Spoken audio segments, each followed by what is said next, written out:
feeling right now, man? I'm a little nervous. I don't know why, honestly. I'm like, I don't know. I'm a little nervous. It's been a while, dude. You get the Legend back on the dyno. It's all happening pretty quick now. I was like, hustle, and here we are. Any guesstimations? I just want, as long as everything's okay, man. I like that attitude, buddy.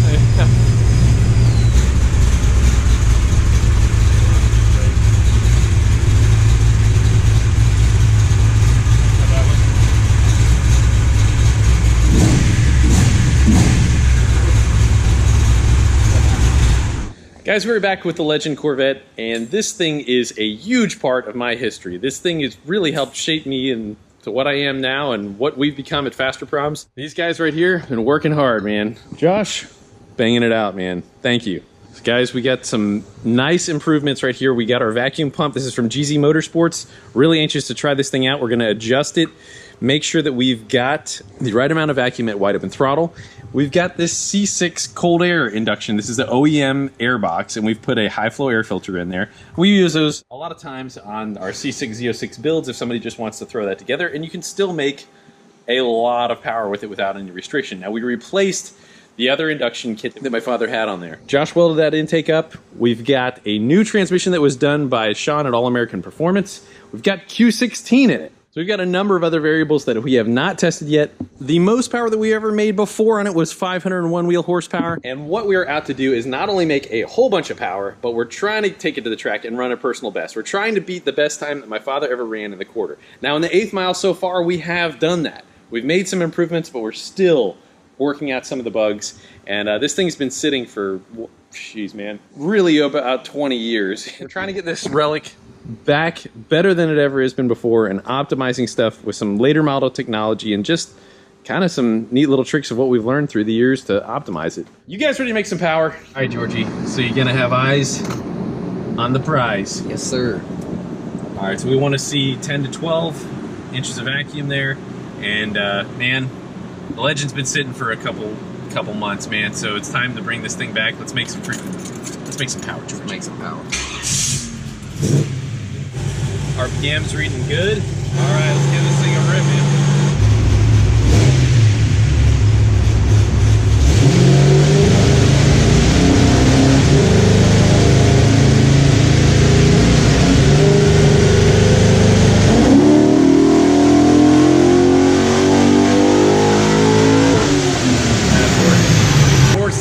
On our first pull, we gotta shake down everything. What did you see for vacuum there? It was under 10. Under 10? All right, let's do another pull here and just check it. 492. Yeah, it stayed right there the whole time. So under it was right at 9 the whole time. All right, so we got to adjust our vacuum, and hopefully we'll be able to pick up a little bit of power with this thing. All right, so we'll show you guys how we adjust this thing here. So I would think it would be, okay, so about half of the distance. Want to try that? Sure. All right, so basically this is a controlled leak right here, and what we're trying to do is make that leak less, so we're demanding more from the crankcase. So George, you got about what, a full turn out of the fuel pressure regulator? Turn, yeah. Turn and a half? Turn and a half. All right. So guys, this thing was tuned before, and last time it was on the dyno, it had no air filter in it whatsoever. So now we have an air filter.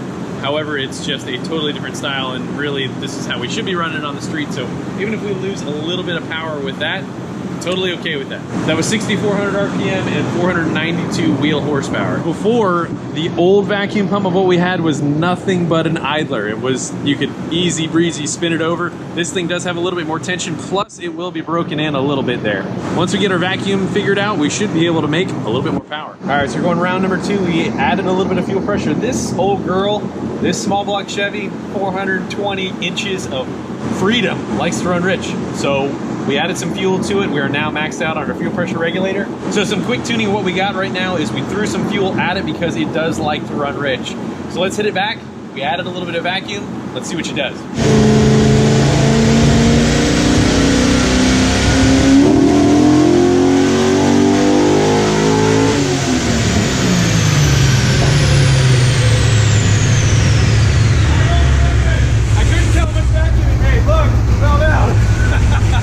Tried to suck the gauge down there. All right, we're gonna have to run it back again. Hold on.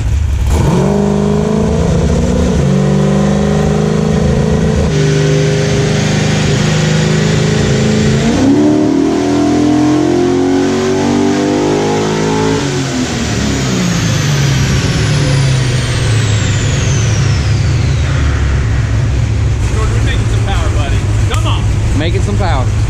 You're gonna have to hit the cowbell after tonight, man. Well, that is terrific. We picked up a bunch in the mid-range.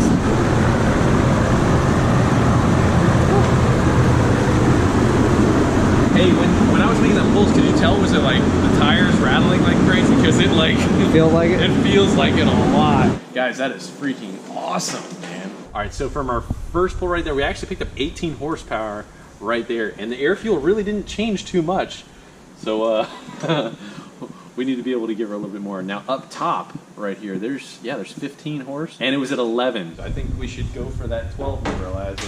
That's the top number, right? They said 15's okay, but with engine builders, everybody likes 12. 12?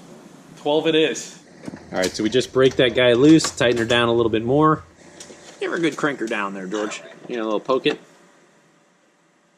That's 12 right there. It might be 13. So we're checking on the other side right here. Seems to be doing the job. So this is pretty temporary right now. We literally just cut that, I think it was, well, last night, and we've been slamming on a bunch of other stuff. Laz plans on fiberglassing that over again, kind of remaking the radiator cover, what we have there, just cleaning her up, making her stay nice and classy. Guys, so I wanted to show you what we've taken this car from. Now, this car back in the 90s ran 10.7 at 131 miles an hour. It was the fastest naturally aspirated vet in the world. And when I first started messing with it, to be honest, I don't even know what my dad dynoed with the car.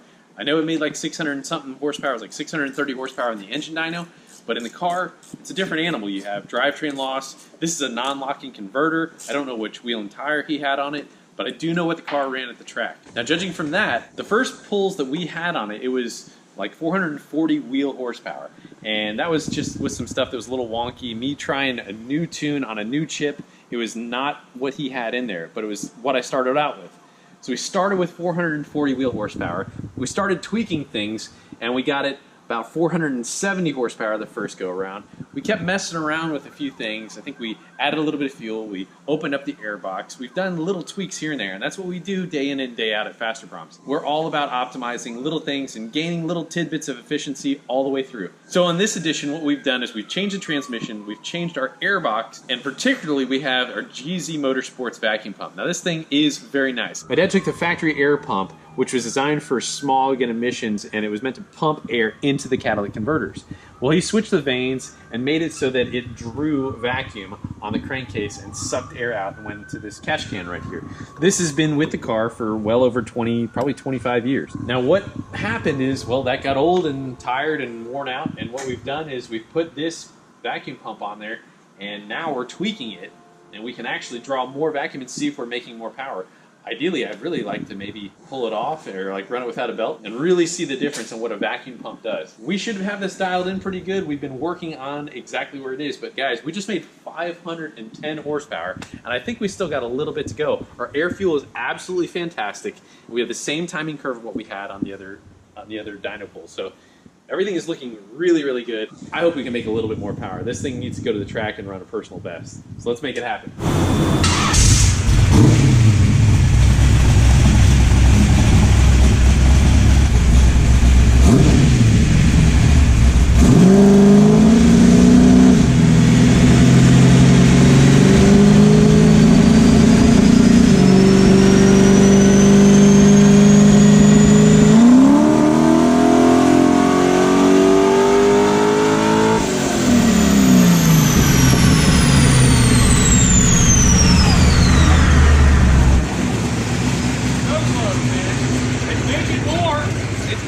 Hey, that was still 11 pounds though. We need more! 512 horsepower. That's definitely just a vastly different curve than what it had. You know, it just looks cleaner, better. I mean, it is making more power with more vacuum with that. So you're still pulling 12? Yeah, we're pulling 11, okay? And now you're saying that that's bottomed out, so the thing's maxed out, but we haven't checked to see if this motor's completely sealed up. Yeah. I mean, mean, we did the best we could on a quick look down, but I mean, there's always a possibility. We could have an intake manifold leak underneath the valley or something, we don't know. It doesn't really leave oil anywhere. The epoxy in the heads, I'm kind of still concerned about that. Yeah. If I get a smoke machine this weekend, put that on it. That would be awesome. That's always a good diagnostic tool, guys. Smoke machine, oh man, sometimes it can be invaluable. My buddy Keith has one up in Pennsylvania, and we found some super weird stuff that we just not ever expect. And I've only been around it for, you know, a couple times, but man, really, really invaluable. So that might be, if we have a smoke machine, then maybe we might be able to get more, but right now, we're maxed out as much as this thing is going to generate with the RPM that we have, so it's going to be all she's got. If you can, make sure you try to see if it affects the oil pressure at all. It's definitely cleaner out the back. Yes. I guess this thing was just built to be flogged, you know? Bro, so we already picked up 10 horsepower. At least. I mean, it over the best without a filter on an idler. So I mean, when you think about that, those two variables, we're way ahead, man. We're way ahead. I am not used to this shifter yet, guys. I am definitely a dyed-in-the-wool manual trans guy. And even in automatic, I'm used to the paddle shifts now because I'm spoiled with all the late model cars. But yeah, so this, we pull it like this for the 1 to 2 shift, and then pull it with the lever. I hope when we go to the track, I don't mess that up.